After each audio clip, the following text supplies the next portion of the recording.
capítulo 12 do Evangelho de Mateus é um capítulo de milagres, primeiramente, muitos milagres de Jesus ali é apresentado, e é um capítulo também de oposição. Os religiosos, eles estavam sempre se opondo a Jesus, Jesus entra na sinagoga deles e Jesus vai restituir a mão de um rapaz que tinha uma das mãos ressequidas, a Bíblia diz. Jesus cura aquele homem dentro da sinagoga e eles se irritam com aquela cura, ficam irados contra Jesus e eles se reúnem ali e planejam a morte de Jesus. Não, vamos matá-lo, esse homem não pode continuar realizando milagres no nosso meio. Pois bem, Jesus, sabendo do plano deles, Jesus sai daquele local, só que a multidão vai atrás de Jesus, segue Jesus, e a Bíblia diz que Jesus cura todos os enfermos e doentes no meio daquela multidão que o segue. E quando chega um pouco mais à frente, Jesus vai libertar um homem do poder do diabo, do poder dos demônios. E quando acontece essa libertação, os religiosos, eles veem isso. Quando isso acontece, eles são testemunhas oculares desses fatos, mas mesmo assim eles continuam se opondo a Jesus e eles vão dizer o seguinte: esse homem, Jesus, eles estão se referindo a Jesus, ele realiza milagres pelo poder dos demônios, ele está possesso por Beelzebu, ele realiza essas curas, esses milagres que vocês estão vendo através do poder dos próprios demônios ou do diabo. E Jesus não se cala e Jesus vai dizer: se eu expulso os demônios pelo poder do próprio demônio, o reino de Satanás, o reino dele está dividido. E Jesus vai falar algo interessante, ele vai dizer assim: todo reino dividido contra si mesmo, ele não subsistirá. Toda cidade ou casa dividida contra si mesma, ela não prosperará, né? E nós vemos hoje, trazendo para os nossos dias, uma guerra ferrenha, né, dentro do próprio reino, às vezes, né?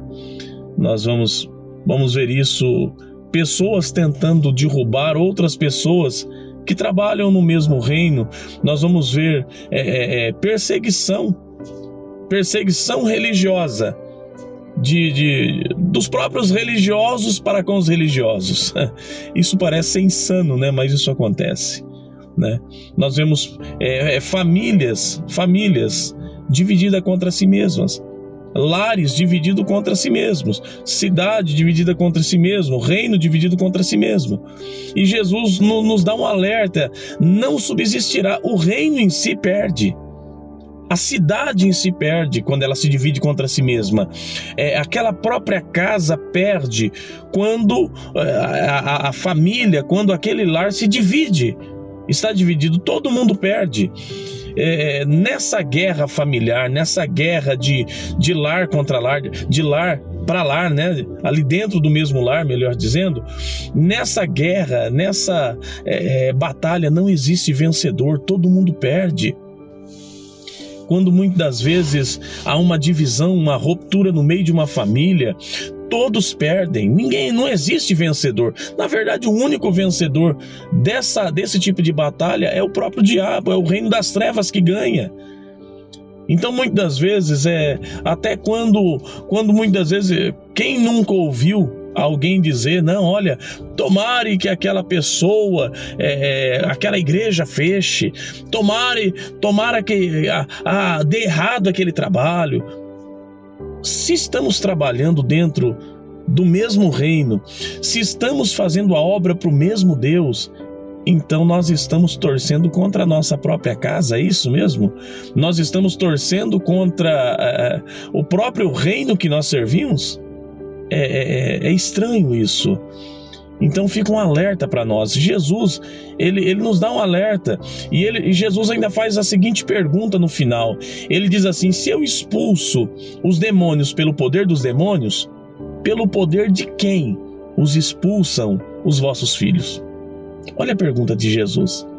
Se eu estou expulsando os demônios pelo poder dos demônios, vocês também praticam libertação. Jesus está falando para os religiosos, vocês também libertam pessoas. Pelo poder de quem elas são libertas quando vocês libertam elas?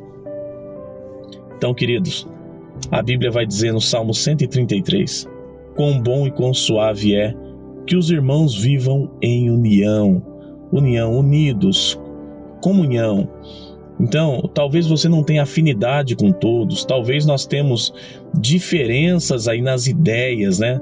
Isso acontece, nós somos diferentes, temos opiniões diferentes, mas nunca nós podemos tentar derrubar uma pessoa porque eu não concordo com as ideias dela, porque eu não tenho a mesma visão que ela, porque eu não tenho a mesma pensamento dela, ou ela não tem o mesmo pensamento meu. Eu acho que existe, olha que palavra bonita, eu acho que existe unidade na diversidade.